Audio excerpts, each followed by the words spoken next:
নমস্কার বন্ধুরা, কিরকম আছেন? আশা করি ভালো আছেন। আপনাদের আশীর্বাদে আমিও ভালো আছি। সীমা রান্নাঘরে সবাইকে স্বাগতম।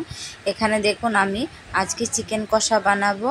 তেলে আমি ভালো করে আলুটা ভেজে নেব লাল করে। এবারে এই তেলে আমি পেঁয়াজ কুচি দিয়ে দেব। পেঁয়াজ কুচি দিয়ে আমি ভালো করে ভেজে নেব।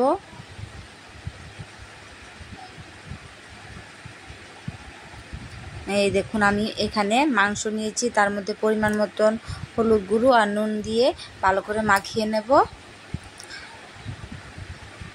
আমার রান্নাটা ভালো লাগলে অবশ্যই লাইক সাবস্ক্রাইব করবেন, অবশ্যই আমার পাশে থাকবেন। আপনাদের কাছে আমার রিকোয়েস্ট রইল, ভালো লাগলে চ্যানেলটিকে সাবস্ক্রাইব করবেন।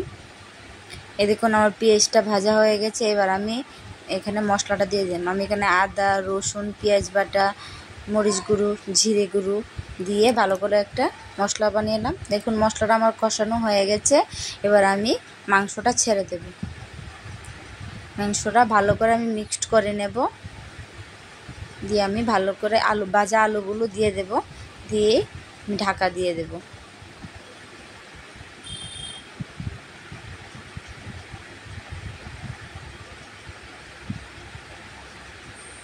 দেখুন, ঢাকাটা আমি খুলে দিলাম।